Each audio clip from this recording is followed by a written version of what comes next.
अस्सलाम वालेकुम। Programme social talk में आप सबको वेलकम कहते हैं। आई एम योर होस्ट नूर अमानुल्लाह। नाज़रीन, हम देख रहे हैं कि सुबह पंजाब में तरक्याती काम हो रहा है और इस तरक्याती काम ने आने वाले कई महीने, जो हम काफ़ी महीने गुजार भी चुके हैं और आने वाले कई महीने गुजर भी जाएंगे, इस तरक्याती काम की नज़र हो जाएंगे। और जो ताजर बरादरी है, ताजर बरादरी की बात की जाए तो वह बड़ा वोट बैंक मुस्लिम लीग नून का है ताजर बरादरी का। और ताजर बरादरी बड़ा सपोर्ट करती है जब भी मुस्लिम लीग नून की हुकूमत आती है। लेकिन इस बार की कहानी कुछ अलग है। इस बार हम देख रहे हैं कि जो लाहौर के और ख़ासतौर के पंजाब के तरक्याती काम किए जा रहे हैं, इंट्रोड्यूस करवाए जा रहे हैं, वो तमाम तर जो प्रोसीजर है, उस सारे के सारे प्रोसीजर ने इन तमाम तर चीज़ों को, लोगों के कारोबार को बुरी तरह मुतासर कर दिया है। हम एंटी एनक्रोचमेंट अगर ऑपरेशन की बात करें तो एंटी एनक्रोचमेंट ऑपरेशन होना बहुत अच्छा अमल है। हम देख रहे हैं कि लाहौर की सड़कें कुशादा हो गई हैं, ट्रैफिक के मामलात बेहतर हो गए हैं। लेकिन दूसरी जानिब हमें देखने को मिलता है कि ये ऑपरेशंस तो होते हैं, इन ऑपरेशंस के नाम पर कितना ज़्यादा फंड हुकूमती ख़जाने में जमा हो जाता है। अब एंटी एनक्रोचमेंट ऑपरेशंस हो, पीरा फोर्स का ऑपरेशन हो, या हम ट्रैफिक वार्डन्स की जो एक कार्रवाई है उसको देखें, या फिर हम देखें सीसीडी की कारकर्दगी, तो इन तमाम तर फोर्सेस पर, इन तमाम तर चीज़ों पर बड़े सारे सवालात उठाए जा रहे हैं, बड़े सारे क्रिटिसिज्म किया जा रहा है। और हम ख़ास तौर पर पाकिस्तान की मईशत पर बात करते हैं, क्योंकि हुकूमत के दावे हैं कि पाकिस्तान की मईशत पहले से बेहतर हो रही है। लेकिन अगर हम तजारती ताजर बरादरी की जानिब जाएं, उनकी जानिब रुख करें, तो हमें एहसास होता है कि पाकिस्तान की मईशत बेहतर नहीं हो रही, बल्कि कई दर्जे, काफ़ी परसेंटेज गिर चुकी है। ग्राफ बहुत नीचे जाता चला जा रहा है। आज ताजर बरादरी के ही मसाइल पर बात करने के लिए हमें कॉल बीपर पर ज्वाइन किया है एजाज भट्ट साहब ने, जो कि मिंट गुमरी रोड के प्रेसिडेंट भी हैं। और ये एक मार्केट बड़ी कदीम मार्केट है, गाड़ियों के स्पेयर पार्ट्स के हवाले से इस मार्केट की बड़ी एक कदर है, बड़ी एक वैल्यू है। लेकिन इस मार्केट के भी इतने सारे मसाइल हैं, और इस मार्केट को कुछ महीने पहले सील कर दिया गया था। और जब दोबारा ये मार्केट ओपन हुई तो उसके बाद हमने देखा कि 9 बजे तक का जो टाइम मार्केट्स का लिमिटेड कर दिया गया है, स्टिल लिमिटेड है। तो इस टाइम लिमिटेशन ने भी लोगों के कारोबार को बड़ा मुतासर किया। हमारे साथ कॉल बीपर पर मौजूद हैं एजाज भट्ट साहब। वेलकम कहते हैं एजाज भट्ट साहब आपको। क्या कहना चाहते हैं, क्या सूरत हाल चल रही है, क्या मसाइल चल रहे हैं ताजर बरादरी की? बिस्मिल्लाहिर्रहमानिर्रहीम। अस्सलाम वालेकुम जनाब, बहुत मेहरबानी आपकी। नूर, बात यह है कि हमारे जो इस वक्त पीरा के जो हालात जा रहे हैं, जो इंक्रोचमेंट के हालात जा रहे हैं, देखिए इन्होंने कानून बना दिए, इन्होंने सारा कुछ कर दिया और इसके ऊपर इम्प्लीमेंट करना शुरू कर दी। पहले मुझे ये बताएं, क्या इन्होंने लोगों को थोड़ा डिक्टेट किया कि आपने क्या करना है, कैसे करना है, कोई टाइम फ्रेम दिया कि इतने अरसे में आप लोग ये चीजों को दूर करें? इन्होंने कुछ नहीं किया। इन्होंने फौरन चलान करना शुरू कर दिया, और चलान भी कोई थोड़े नहीं, 5-5, 10-10, 20-20, 25-25 हजार रुपए का। अच्छा, इसमें जो सबसे ज्यादा जो नहाद हो रहे हैं वो माशाल्लाह हमारी पंजाब पुलिस है। पंजाब पुलिस क्या करती है कि ये उधर तस्वीर उतार के दे देते हैं, जिसका दुकानदार को पता ही नहीं होता कि ये किस चीज की है। वो बाद में आ जाते हैं जी, पुलिस के 2 एहलकार आते हैं, वो आके बंदों को पकड़ के ले जाते हैं और जाके जी हम आपको बंद कर देंगे। तो उस चक्कर में ब्लैकमेल करके 25,000 रुपया फी दुकानदार उन्होंने लिया, जो कि तकरीबन 8-9 दुकानदार थे, और यानी कि ये एक अच्छी भली दिहाड़ी लगाई। खैर, अब बाद में उन्होंने उसके को 3 दिन बाद उनको एक परवाना जारी किया कि ये आपका पर्चा कट गया हुआ है और ये आपने जमानत करवा ली है। पर्चा जिस दिन पकड़ा उसके 2 दिन बाद का पर्चा कटा, 2 दिन बाद का। ठीक है, बंदे वो घर आ गए, उसके बाद उनकी जमानत भी खुद ही करवाई, सारा कुछ उन्होंने करवाया। एजाज भट्ट साहब, मैं आपसे ये भी जानना चाहूंगी, एंटी एनक्रोचमेंट ऑपरेशन को आप जरा अंडर डिस्कशन ला रहे हैं और क्रिटिसाइज कर रहे हैं। एंटी एनक्रोचमेंट ऑपरेशन तो होना चाहिए। लाहौर की सड़कें हमें कुशादा नजर आ रही हैं। अगर हम बात करें कुछ महीना पहले की, तो हम देख रहे थे रेडी बांध की रेडियां किस तरह से उठा ली जाती थी, लेकिन आज हमें वही सिग्नल्स हैं, वही रोड्स हैं जो हमें कुशादा नजर आ रही हैं। तो क्रेडिट किसको जाता है? डेफिनेटली सीएम पंजाब को, पीरा फोर्स को। देखिए, बड़ा अच्छा इकदाम है कि जो एंटी इंक्रोचमेंट का जो मामला है वो सीएम साहब बड़ा अच्छा कर रही हैं। पर मुझे ये बताएं कि क्या लोगों को हमने फाके मारना है? अच्छा। सड़कों को हमने चाटना है कि जब इन सड़कों पे गाड़ियां ही नहीं फिरेंगी तो जाहिर है फिर सड़कें तो खुली होनी है। जब बाहर अपनी सामान खरीदने के लिए बाहर निकलता है तो उसको परवाना चढ़ा दिया जाता है कि तुमने गलत पार्किंग की है या तुमने ये फलां चीज की है। अब होता क्या कि कस्टमर मार्केट में आता है, अगर वो गाड़ी खड़ी करने के लिए अगर उसको 2 मिनट से 5 मिनट तो लगेंगे, पीछे से एक बंदा आता, वो आके कहता है जी आपने गाड़ी गलत पार्क की है, उसका चालान भी करता है उसके साथ। यानी कि हर एक के हाथ, हर एक का मुंह खुला हुआ है, वो जो चाह रहा है वो कर रहा है, कोई इनको हाथ डालने वाला नहीं है। महकमे की अपनी गाड़ियां आके जब चलान कर रही होती हैं तो उनकी अपनी गाड़ियां सड़क के ऊपर खड़ी होती हैं। और ये हमारे अभी एक मामला हुआ कल परसों के पीरा ने आके मार्केट में 5 दुकानें सील की। अच्छा। तो जो पीरा ऑफिसर जो मार्केट में आया था उसका माशाल्लाह इतना शहाना प्रोटोकॉल था कि उसके साइड के ऊपर 30 से 40 वो अहलकार थे और वो दरमियान में ऐसा फिर रहा था। और जब हमने उसको जाके सलाम दुआ ली तो उससे सलाम दुआ लेना भी मुनासिब नहीं समझा। उससे अच्छा। नहीं कि मैं यानी अलमिया ये है कि हमारी ही टैक्सेस पर पलने वाले और एक मकाम तक पहुंचने वाले अफसरान का आम आवाम को ट्रीट करने का तरीकाकार ये है। अच्छा, पीरा फोर्स की जहां आपने ये शिकायत की है कि दुकानें सील कर दी गई हैं और रवैया बड़ा गलत है, वहीं रिश्वत के बड़े सारे इल्जामात लगाए जाते हैं। हमने सोशल मीडिया पर बड़ी सारी वीडियोस भी देखी। क्या कहते हैं, रवैये पर हम बात करते हैं कि रवैया कितना मैटर करता है ट्रैफिक वार्डन्स का, पीरा फोर्स का। ये हमारे ही टैक्सेस पर चलने वाले महकमे हैं और हमारे साथ ही बदअखलाकी। मैं आपको बताता हूँ, पहली बात तो ये कि जो तो पढ़े लिखे जो लोग हैं जो CFS करके बैठे हैं, उनकी बात करने का अंदाज में फर्क है। जब हम उसको नीचे आते हैं तो जब उनको पावर मिलती है तो उनका बात करने का अंदाज और ज्यादा रैश हो जाता है। तो उससे नीचे आते हैं वो और ज्यादा अग्रेसिव हो जाते हैं। अब बात ये पहले भाई आप इनको लॉन्च करने से पहले इनकी ट्रेनिंग करें। अब हम असिस्टेंट कमिश्नर आमिर भट्ट साहब से हम उनके पास गए, जब उन्होंने ये सारी बात सुनी उन्होंने फौरन कहा जी दुकानों को खुलवाएं। तो ये क्यों दुकानें सील की हैं? मैंने कहा जी कि आपके बंदों ने आके 3 दुकानों के ऊपर 2 गाड़ी खड़ी थी जिनके ऊपर आके उन दुकानों को सील किया, 5 दुकानों को। तो जब वो 5 दुकानें जिन्होंने सील की वो खुद 8 गाड़ियों के ऊपर आए और 30 से 40 बंदे मोटरसाइकिलों पे आए। अच्छा, मुझे पहले ये बताएं कि हमारे टैक्सेस पे ही ये सारा कुछ हो रहा है। तो जो 6 गाड़ियां आके 8 गाड़ियां आके खड़ी हुई थी वो कहाँ खड़ी हुई थी? वो रॉन्ग पार्किंग पे थी।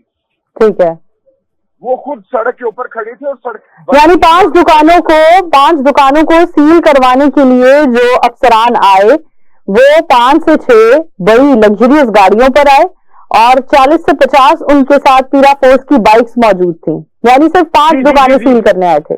5 दुकानें सील करने के लिए। और मुझे तो यकीन करें कि इतनी एम्बैरेसमेंट हो रही थी। और सबसे अहम जो चीज है, देखें ये क्या करते हैं, उसके ऊपर पर्चा काटते हैं, ये चालान करवाते हैं, ये सारा कुछ करते हैं। एट द एंड ये होता है कि जो बच्चे जो नए कारोबार करना चाह रहे हैं वो अपनी किराए की दुकान है, जिसका किराए की दुकान 60 से 70 हजार लाख रुपया किराया है, मुझे ये बताएं जब वो 20-20 हजार रुपया इनके जुर्माने भरेगा तो वो कारोबार कहाँ से करेगा? और दूसरा सबसे अहम चीज जो है जो कि गवर्नमेंट को पहले भी कही गई थी कि खुदारा हाथ जुड़े हुए हैं, ये जो आप लोगों ने पर्चों का सिलसिला शुरू किया इनको बंद करें। उसकी वजह ये है कि जब आप पर्चे देते हैं तो बच्चों का मुस्तकबिल बर्बाद होता है। अल्लाह करे कि इनके ऊपर कोई ऐसे हो। असल में मुसीबत ये है कि चित भी इनका और पत भी इनका। ठीक है। अच्छा, अवेयरनेस कैंपेन की आपने बात की इजाज भट्ट साहब, अवेयरनेस कैंपेन पर बात कर लेते हैं। अवेयरनेस का अगर कर दी जाए, लेट सपोज अगर कोई भी महकमा अवेयर कर दे आवाम को कि ये नो गो एरिया है या इस येलो लाइन से आगे आप गाड़ी पार्क करेंगे तो दुकान भी सील हो जाएगी और पार्क करने वाले ड्राइवर को भी भारी जुर्माना किया जाएगा, तो फिर हमारे हुकूमती खजाने कैसे भरेंगे? क्योंकि अब तो हम जो महकमों की कारकर्दगी का जो हम देख रहे हैं कि कौन सा महकमा हमारी हुकूमत को कितना रेवेन्यू जनरेट करके दे रहा है, अब तो हम इस रेस में लग गए हैं ना, तो फिर अवेयरनेस कैंपेन तो बहुत पीछे रह गई है। बहुत, मैं आपको बताता हूँ, अभी कुछ दिन पहले अभी एक प्रोग्राम में मैं सुन के हैरान हुआ कि लाहौर में 16 अरब रुपए के चालान हुए हैं। यस, इन्होंने की किताब मैं पंजाबी में ये मिसाल के भाजी बंदे बढ़ा दो, यानी कि हमें ड्यूटियां मारने के लिए आप बंदे बढ़ा रहे हैं, आप इसका हल नहीं कर रहे कि भाई आप लोगों को थोड़ा सा डिक्टेट करें, आप थोड़ा सा लोगों को समझाएं और दूसरा जो खुद भी चालान करने वाला उनको भी थोड़ा सा समझाएं। पुलिस क्या करती है, चौक में खड़ी होती है, साइड में बाइक खड़ी करवा के लोगों की तजलील कर रही होती है। ठीक है, वो बात यह है कि अगर अवाम खड़ी हो गई तो फिर क्या होगा, सारा अवाम को आमने सामने मत लाएं। अवाम जब सामने आती है तो फिर सारा कुछ खत्म हो जाएगा। फिर वो आपकी एक अपनी जो एक क्या कहते हैं इमेज बना हुआ है वो सारा खराब होगा। हमको ने नून लीग को वोट इसलिए दिए थे कि ये ताजर बरादरी के मामला को हल करेगी। ताजर बरादरी के मामला को क्या हल करना, बिजली का आप देख लें क्या हालात हैं, IPPC ने जो हमारे इधर मुल्क के हालात कर दिए हैं। आप एजाज भाई साहब, बिल्कुल हम आपके दर्द में बराबर के शरीक हैं, हम आपका गम दुख समझ सकते हैं, लेकिन बेरोजगारी कितनी फैल चुकी है, कितनी बढ़ गई है, शरह में कितना इजाफा हुआ है बेरोजगारी की? मैं आपको एक चीज बताता हूँ, जो सबसे अहम चीज है वो ये है, आज लोग यकीन करें फाकों आए हुए हैं, लोग सड़कों पे दिहाड़ियां नहीं लगा के जाते, लोग बेचारे खुदकुशियों पे मजबूर हैं। आप आए दिन सुन रही हैं कितनी खुदकुशियां हो रही हैं। हजरत उमर फारूक रजी अल्लाह ताला अन्हु के दौर में एक आपका फरमान था कि अगर दरियाए कचला के किनारे कुत्ता भी मर गया तो मैं उसका जवाब दूं। इधर तो जिंदा खानदान खुदकुशियां कर रहे हैं, इधर तो लोग, मेरे पास अल्फाज नहीं है, मैं खुद बड़ी तकलीफ में हूँ कि हम लोगों के कारोबार खत्म हुए। हमें पता है, हम सारा दिन बैठ के मक्खियां मारते हैं, हमें पता है। लोगों ने दुकानों के किराए, बिजलियों के बिल देने हैं, हमें पता है। ठीक है, और चुप्पी कर जाओ, इस गोल पे कुछ ना पोल वाला किससे मामला था। बिल्कुल जी, आखिर में हम बिल्कुल वाइंड अप करने लगे हैं। आपका ये जो टॉपिक है हम इस पर बात कर रहे हैं, लेकिन हम प्रोग्राम का वक्त खत्म हुआ जा रहा है, हमें फिलहाल ब्रेक की तरफ बढ़ना है। क्या कहना चाहते हैं आखिर में, क्या एक हुकूमत से क्या अपील करेंगे? हुकूमत से ये अपील करूंगा, खुदारा जो बच्चे उनका मुस्तकबिल देखें कि आपने पर्चों की लाइन लगा दी कि इसके ऊपर पर्चा दे दो, उसके ऊपर पर्चा दे दो, उनका मुस्तकबिल बर्बाद हो रहा है। आपके बच्चे तो यहाँ नहीं पढ़ते, हमारे बच्चों ने तो पाकिस्तान में रहना है भाई जी। आप उनका देखें, आप ये देखें कि जो बच्चा कारोबार करना चाह रहा है, आप उसको देखें कि 70,000 से लाख रुपए की जो दुकान किराए पे ले रहा है वो कैसे किराया देगा जब आपको 50,000 20,000 रुपया फाइन भरेगा। और पुलिस वालों की जो बदमाशी चल रही है आजकल के, वो उठाते हैं बंदा और उनकी बदतमीजी और उनके जो वो अब्यूज वर्ड्स हैं वो मैं आपको बता नहीं सकता। ठीक है, एग्जैक्टली, बिल्कुल सारा इन चीजों को ठीक करना होगा। सबसे पहले लोगों को आप डिक्टेट करें कि आप लोगों को समझाएं कि यार आप थोड़ा सा इस तरह चलें। अभी तो मैं शुक्र अदा करता हूँ कि हमने लोगों को मना किया हुआ है, खुदारा किसी से आप मत लड़ो, किसी से बहस मत करो, किसी के साथ हाथापाई की बात ना है, किसी के साथ गालम गलूच ना करना और मामला खराब होंगे। पर हुकूमती इदारे मजबूर कर रहे हैं लोगों को कि लोग इस तरफ आए। बहुत शुक्रिया, thank you so much Ejaz Bhatt साहब आपके कीमती वक्त का। जी नाजरीन, जहां अदारों को और महकमों को इस बात पर सराहा जा रहा है कि किस महकमे ने कितना रेवेन्यू जनरेट करके दिया, ट्रैफिक पुलिस डिपार्टमेंट ने 16 अरब रुपए का जो रेवेन्यू जनरेट करके दिया। अगर इस बात पर हम अदारों को सराहेंगे तो दीगर अदारे भी इस रेस में लग जाएंगे कि ठीक है, आने वाले कुछ महीनों में हम इससे ज़्यादा, इससे दुगना रेवेन्यू जनरेट करके देंगे। तो फिर अवेयरनेस कैंपेन तो कहीं पीछे रह गई। यहाँ तो रेस लग गई है कि आवाम से टैक्सेस और चलान की मद में, जुर्मानों की मद में हमने कितना हुकूमती ख़जाने को कितना भरना है और किस तरह से भरना है। इस मौजू के साथ हम ब्रेक की तरफ बढ़ते हैं। मिलते हैं ब्रेक के बाद एक नए मौजू के साथ। Stay with us. Welcome back after the break. नाज़रीन, पाकिस्तान के नामवर यूट्यूबर रजब भट्ट के हक में हमने हमेशा एक कंटेंट क्रिएटर को बात करते देखा, जिन्हें हर सोशल मीडिया प्लेटफॉर्म पर हम यही कहते देखते हैं कि रजब शहजादा बंदा है। और आखिरकार हुआ यूं कि रजब भट्ट ने अपने ही एक व्लॉग में सिर्फ 1 से 2 मिनट के चंक में उसने एक कंटेंट क्रिएटर की पजराई की और उस कंटेंट क्रिएटर को रजब फैमिली को रिक्वेस्ट की कि रजब फैमिली इस कंटेंट क्रिएटर को अपना मोहब्बत का इजहार करें और बताएं कि रजब फैमिली इस कंटेंट क्रिएटर को प्रमोट कर रही है। और उस प्रमोशन में सिर्फ और सिर्फ चंद घंटों की गेम थी कि रजब फैमिली ने इस कंटेंट क्रिएटर से इतना मोहब्बत का इजहार किया कि इंस्टाग्राम, यूट्यूब, फेसबुक, टिकटॉक, तमाम तर सोशल मीडिया ऐप्स पर इस इन्फ्लुएंसर को रातों रात जितनी इनकी पहले फैन फॉलोइंग थी उसमें 10 गुना इजाफा हो गया।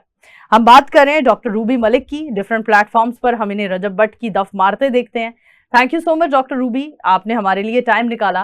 क्या कहना चाहती हैं, रातों रात कितने सब्सक्राइबर्स में इजाफा हो गया, कितने फॉलोवर्स में इजाफा हो गया, और एकदम से रजब फैमिली ने जो मोहब्बत का इजहार किया है, कैसा लग रहा है उस इजहार के बाद? वैसे ना मुझे यकीन नहीं आया जब लोगों ने मुझे स्क्रीनशॉट भेजे। सबसे पहले मुझे कॉल आती है सलमान की। अच्छा। अननोन नंबर था मेरे लिए, मैंने बड़े लोगों से उसका नंबर मांगा स्टार्टिंग में, मतलब आज से 2-3 साल पहले कि रजब भट्ट का अगर किसी के पास नंबर है तो लोग होते भी हैं तो देते नहीं है। ठीक है। तो गाँव बगाव जो है ना मैंने उसकी कवरेज की है और मैंने पॉजिटिवली तरीके से बात की हमेशा, क्योंकि वो माँ को सपोर्ट करता है। मेरे फेवरेट लड़कों में से रहा है, फेवरेट यूट्यूबर्स में से रहा है कि ये माँ बाप को बहुत सपोर्ट करता है, फैमिली वाला बंदा है। तो कहने का मकसद ये है कि बीच में मेरी डिसहार्ट भी बड़ी हुई और आपसे भी मैंने जिक्र किया कि नूर जाओ तो ये तो बाहर सीधे मुंह बात भी नहीं करते, तो आपने कहा नहीं लड़के ऐसे ही होते हैं। तो कहने का मकसद ये है कि मुझे आती है कॉल आने के बाद जो है ना मुझे कहता है जी मैं सलमान बात कर रहा हूँ, और सलमान जो रजब का खाला का बेटा। मैंने कहा ओके। कहता है कि आपसे रजब भाई ने बात करनी है। मैं जरा 2 मिनट के लिए ना सीधे होके बैठ गई, इतना बड़ा यूट्यूबर रूबी मलिक से बात करेगा। तो कहता है अस्सलाम वालेकुम, कैसी हैं आप रूबी जी? ठीक है, आप ही कैसी है? वो मुझे ना कोर्ट में भी जाऊं तो आप ही कहता है। उसको शायद मेरा नाम नहीं पता था ना, रूबी ना करके कह देते हैं समटाइम रूबी करके कह देते हैं। कहते हैं फटाफट अपने यूट्यूब और अपने तमाम आइडियो का लिंक शेयर करें।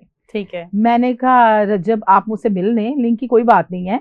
देखिए मुझे फेवर मिल रही थी ना, लेकिन मैंने उसको कहते नहीं, मेरी जो वालदा है उन्होंने कल से आपकी वीडियो देखी है और उन्होंने रो रो के बुरा हशर किया हुआ है, और वो कहती है कि मैंने इस लड़की को, इस बच्ची को सपोर्ट करना है। बच्ची नाम सुन के थोड़ा मैं भी जरा इतराने लगी डॉक्टर। मैं जरा बड़ी उनको बच्ची लगी हूँ। तो खैर मैंने उनको लिंक्स भेजे, उन्होंने उसको लगाया और एक व्लॉग के अंदर जो उनका डेली व्लॉग्स होता है उसके अंदर उन्होंने मेरे ऊपर बात की, दिखाई, और उन्होंने ये कहा आपका भाई और आपका बेटा आपके साथ है। ठीक है। और उनकी वालदा ने जितना प्यार मुझे दिया है, अच्छा, रियली आई अप्रिशिएट। मुझे लगा अगर सब्सक्राइबर्स की बात करें तो YouTube पर कितने सब्सक्राइबर में इजाफा हुआ है? तकरीबन 50% इजाफा हुआ है रातों रात। और आप ये समझिए कि मेरे YouTube पे सिर्फ एक चैनल जो था वो मेरा हैक हो गया था, 4,16,000 पे था, वो तो साइड पे चला गया, मेरे पास अवेलेबल नहीं है वो। दूसरा जो चैनल पे मेरे थे 62 सब्सक्राइबर थे और वो रातों रात इस वक्त जो 29K पे है। वाह, जबरदस्त जबरदस्त, बहुत खूब भाई। अच्छा, हम हमेशा देखते हैं रजब भट्ट के हक में बात करती हैं। रजब भट्ट की जितनी भी कोर्ट पेशियां चल रही थी, कोर्ट हेयरिंग्स पर भी आप गाहे बगाहे फॉलो करती रही और फॉलो अप देती रही हमें। लेकिन हमने हमेशा देखा कि रजब भट्ट के हक में ही बात की, जबकि बहुत सारी कंट्रोवर्सीज ऐसी क्रिएट हुई जिसमें आप रजब भट्ट के अगेंस्ट जाकर बात कर सकती थी। जी। क्या मतलब, क्यों, क्या फंडेड चल रही थी? बड़े सारे लोगों ने ये भी हमेशा कहा कि लगता है खर्चा पानी लगा हुआ है डॉक्टर। नहीं, पे रोल तो पानी का घूंट नहीं कभी पिया। अच्छा। और पे रोल भी नहीं लगा हुआ था। बेसिक देखे नूर, जिस बंदे के पास फेम है और पैसा है उसके पीछे लोग दोस्तियां तो करते हैं, औरतें भी आती हैं और लड़कियां खुद भी दीवानी होती हैं। ये तो औरत को घर से निकलने से पहले सोचना चाहिए कि मुझे उस फलां बंदे के साथ या फलां स्टार के साथ या फलां अपने जिसको मैं फैन हूँ थोड़ा डिस्टेंस रखना चाहिए। तो ये गलती होती है लड़कियों की। उसके हक में बात करने पे मुझे बहुत सारी लोगों ने गालियां भी दी। इवन के मैंने मार्केट में एक रोड शो किया तो मैंने कहा क्या ख्याल है, क्या कहेंगे रजब के हवाले से? तो कहता है दफा करें, मैं समझो आप रजब महीने की बात करने लगी हैं। अच्छा। आपने रजब भट्ट की बात की। मैंने कहा देखिए वो अपनी माँ का ख्याल रखते, कहते बिल्कुल रखता है। मैंने कहा अपने बाप का ख्याल रखता है। तो आजकल के दौर में ऐसी औलादें कहाँ पे होती हैं? ठीक है, जो इतना चिल मस्ती, माँ भी केयर करती है, एक फैमिली। अच्छा, रजब भट्ट और उनकी अहलिया ईमान के दरमियान भी सुलह हो गई है। जी, उनके ब्रदर इन लॉ भी अब कह रहे हैं कि हाँ मैं अपनी तमाम स्टेटमेंट्स वापस लेता हूँ और अब रजब मेरा भाई है। तो क्या कहना चाहती हैं? आपने तो एक वक्त में ईमान की भी बड़ी खिलाफ बातें की और बड़ी गलत बातें की। मैंने साफ और स्ट्रेट फॉरवर्ड कहा था, देखो यार कहते हैं ना कोड़ी चढ़े तेरी चढ़ते देखा है लोगों को। एक मिसाल एवं नहीं बनी हुई। ईमान ऐसे भाई के घर पे बैठ गई थी, अगर बाबा उसके होते, बाबा हयात होते तो फिर बेटी अपने बाप की शहजादी होती है। जो बहनें होती है ना वो भाइयों के सरों पे अच्छी नहीं लगती। और एक टाइम आता है कि ये सारे उकता जाते हैं आपसे और कहते हैं कि जी अब भैया अपने घर में जाए, तो फिर एक बच्चे के साथ रहना। और ठीक है बाप एक नामवर जो है बंदा, माना ताना आदमी है, तो ठीक है थोड़ी बहुत गलतियों को नजरअंदाज करना चाहिए जो कि की भी उन्होंने, और इंशाल्लाह बड़ा अच्छा रहेगा आगे चल के। अच्छा, हाल ही में हमने एक पॉडकास्ट देखा, पाकिस्तान के बड़े लेजेंड, बहुत बड़ा नाम है वसीम अब्बास साहब जी। उनसे सवाल किया जाता है कि रजब भट्ट एक यूट्यूबर है जिसने कहा कि हु इज फहद मुस्तफा। तो वसीम अब्बास साहब ने कहा हु इज रजब भट्ट। रजब भट्ट को कौन जानता है? फहद जी। मुस्तफा को पूरी दुनिया जानती है। जी। डॉक्टर रूबी मलिक इस पर क्या कहती है? देखिए, सबसे पहले तो ये बात है कि फहद मुस्तफा की अगर बात की जाए तो उनको भी नहीं चाहिए कि किसी नामवर बंदे को छेड़ना। टिकटॉकर का और ड्रामा सीरियल्स के जो लोग हैं, एक्ट्रेस का और फिल्म इंडस्ट्री के जो लोग हैं, इनमें ना आपस में क्लैश रहता है। ये क्लैश इस तरह से रहता है कि अगर एक जगह पे कहीं पे भी रेड कारपेट है, फिल्म का ही है, अगर रेड कारपेट टीजर जो चल रहा होता है, जब जब सबको बुलाते हैं तो सबकी तवज्जो उस वक्त होती है टिकटॉकर या यूट्यूबर्स पे, जो नामवर है। ये तो एक रियलिटी की बात थी, वो उनका टाइम था, ये इसका टाइम है। तो ये तो सबसे बड़ा झूठ बोला है वसीम अब्बास साहब ने कि वो उनको जानते नहीं है। कोई ऐसा बंदा नहीं है जो आजकल के दौर में पेजेस ना देखता हो और डेली व्लॉग्स ना देखता हो, और फिर इतनी ज्यादा अदालतों में चक्कर, इतनी कंट्रोवर्सी में रहना, इतनी उसके साथ अदालतों में मार कुटाई हुई, तो क्या इनकी नजरों से नहीं गुजरा होगा? वो सरासर गलत बयानी कर रहे हैं। अच्छा डॉक्टर रूबी, आपने खुद कहा भी इतनी कंट्रोवर्सी से गुजरे हैं और अदालतों की पेशियां, आपको क्या लगता है ये जो कोर्ट हियरिंग्स होती हैं, ये इन यूट्यूबर्स या शोबिज पर्सनालिटीज के एक फेम होता है उसमें मजीद इजाफा करते हैं या इसमें मजीद कमी होती है? नहीं, मेरे ख्याल से मैंने जहां तक देखा है, जितनी दफा इनकी हियरिंग हुई उतनी दफा इनके फॉलोअर्स तो बढ़ते हैं। लेकिन इसके साथ साथ मैं एक बात और भी करूंगी कि अगर इस तरह की चीजें हैं ना, वो तो कोई भी पसंद नहीं करेगा। आपने शायद लास्ट मेरा इंटरव्यू देखा नहीं, जब से मैंने 2 मिनट की बात की, मैंने कहा हमें अच्छा नहीं लगता आप यहाँ पे आते हैं। तो उन्होंने कहा अल्लाह करे सभी लोग ना आए, हम तो चाहते हैं कि हमारे हक में अच्छे से फैसले आए और ये केस खत्म हो। तो मैं यहाँ पे ये कहूंगी कि फेम के साथ साथ थोड़ा एहतियात रजब को भी करना चाहिए। मुंह से अल्फाज निकालते हुए होता है ना, गलत निकल जाता है, बंदे के मुंह से निकल जाता है, मेरे मुंह से भी निकल जाता है, लोगों के मुंह से भी निकल जाता है। लेकिन एक बात मैं कहूंगी, है शहजादा और चीता बंदा। इससे पहले किसी टिकटॉकर ने, किसी यूट्यूबर ने, कोई भी बड़ा टिकटॉकर उठा के देख ले, स्पेशली ये फीमेल्स को मैं बोलूंगी कि आज तक वो सीधे मुंह सलाम का जवाब नहीं देती। चले, एक मर्द है, नंबर 1 यूट्यूबर है, उसने साथ दिया मेरा, अल्हम्दुलिल्लाह, अल्लाह का शुक्र है, भाई का बहुत थैंक्स, उनकी वालदा का स्पेशल थैंक्स। ठीक है। अच्छा, आपने अभी खुद कहा कि इतने यूट्यूबर्स हैं, टिकटॉकर्स हैं, इन्फ्लुएंसर्स हैं जिनसे आपकी अच्छी सलाम दुआ है, अच्छी दोस्ती है, लेकिन उन लोगों ने कभी भी प्रमोट नहीं किया। जी। क्या कहती हैं, ये प्रमोट क्यों नहीं किया जाता? किसी को प्रमोट कर देना, किसी का हाथ उठाकर खड़ा कर देना, उसको एहसास दिला देना कि हाँ तुम इस जिंदगी की रेस में जीत गए हो। जी जी, ये तो एक बहुत खूबसूरत और अच्छा अमल है, लेकिन इतनी कम ज़र्फी का मुजाहरा कि एक दूसरे को प्रमोट और सपोर्ट भी नहीं किया जाता। जी देखिए नूर, सबसे पहले तो ये बात है कि इन लोगों को ना आदत पड़ गई होती है पीआर। एक लफ्ज है पेड प्रमोशन। अगर आप किसी को कहते हैं ना यार मेरा ये कॉस्मेटिक है या मेरा ये ड्रेस है, इसको जरा प्रमोट कर दो या मेरी आईडी को प्रमोट कर दो, तो सबसे पहला अल्फाज लफ्ज ये आता है बजट कितना है। ये सारे मंगता मंग के पहन के ना इन्होंने ये अपनी आदतें खराब कर ली हैं। इनको चाहिए जब ये स्टार बन जाते ना, थोड़ा सा एक बजट बना लें, यानी जो अच्छे खासे खाते पीते लोग हैं उनसे कर लें और जो अपनी लाइन के लोग हैं उनको सपोर्ट करें। और ये बिल्कुल भी नहीं करते, और इनके जो है ना नखरे भी बड़े आसमान को छूते हैं। सारे ही हैं, सारे टोटल पूरी हिस्ट्री में। और जितना जिगरा रजब भट्ट ने निकाला, मुझे खुद भी यकीन नहीं आ रहा था। अच्छा। इवन के मेरी भतीजी कहती है पुप्पो आप इससे पहले मुझे बता रही थी ना कि उसने आपके लिंक्स डाले हैं, तो मैंने सच्चा हमें पुप्पो छोड़ रही है, लेकिन बाद में जब मैंने अपनी आंखों से देखा है तो मुझे यकीन आ गया। तो कहने का मकसद है कोई इस दौर में किसी को सपोर्ट नहीं करता। बड़ी चंगी माँ का पुत्र है, बड़ा बड़ा शहजादा और सखी दिल बंदा है कि किसी को अपने पेज के अंदर इतनी जगह दे देना और रजब फैमिली को कहना जाके सपोर्ट करें, तो बाहर किसी के बस की बात नहीं। ठीक है। अच्छा डॉक्टर रूबी, अब आपकी भी एक अच्छी फैन फॉलोइंग पहले भी थी, जी जी। अब उस फैन फॉलोइंग में मजीद इजाफा हो गया है। तो जब हमारी फैन फॉलोइंग में मजीद इजाफा हो जाता है तो हमारी जिम्मेदारियां भी बढ़ जाती हैं। जी बिल्कुल ऐसे। हमें कंटेंट को लेकर बड़ा मोहतात होना पड़ता है। बिल्कुल ऐसे। तो पहले तो जो भी हुआ, जिस तरह का भी कंटेंट था, वो एक आगाज था कंटेंट क्रिएशन का, लेकिन अब रजब फैमिली भी आपकी फैन फॉलोइंग में ऐड हो गई है। जी जी। तो किस तरह का कंटेंट बनाने का सोचा है? यूट्यूब पर, फेसबुक पर, टिकटॉक पर क्या वीडियोस लेकर आएंगी? क्या इन्फॉर्मेटिव या हटकर क्या ला रही हैं? मैं यही लाऊंगी इंटरटेनमेंट के हवाले से, लोगों को हंसाने का काम। लोग आजकल के दौर में मुस्कुराते कम है, रोते ज्यादा है। तो एक रोने वाला बंदा अगर किसी को मुस्कुराना सिखा देगा तो समझो वो कितना अच्छा मुस्कुराएगा।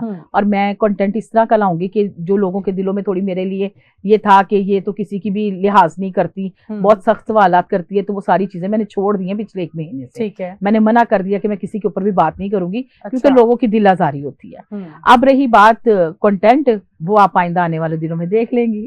ठीक है। और एक मैंने लगा भी दिया, नान और रोटी की प्राइस जो ज्यादा हो गई है, तो हाँ। मैंने कहा मैं तो 4 रोटियां खाती हूँ, मेरे लिए भी बजट भी बढ़ा दे जी। अच्छा, आखिर में क्या मैसेज देना चाहेंगी कंटेंट क्रिएटर्स के हवाले से, यूट्यूबर्स के हवाले से?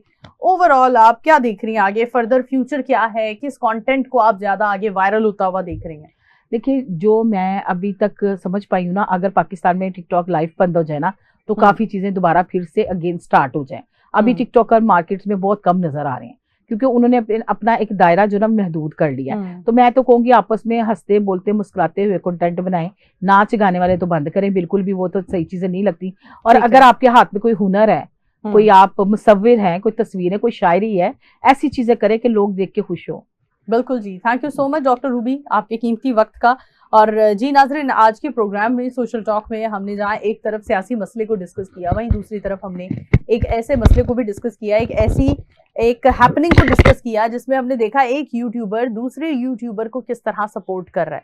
हमने एक यूट्यूबर की दूसरे यूट्यूबर की लेग पुलिंग करते तो बहुत बार देखा, लेकिन ऐसा पहली बार हुआ है तकरीबन कि किसी एक यूट्यूबर ने दूसरे यूट्यूबर को, कंटेंट क्रिएटर को प्रमोट किया और सपोर्ट किया हो, और रातों रात उसकी फैन फॉलोइंग में तकरीबन 50 से 60% इजाफा हो गया हो। इसी के साथ अपनी होस्ट नूर अमानुल्लाह को दीजिए इजाजत, दोबारा हाजिर होंगी, तब तक के लिए अल्लाह हाफिज।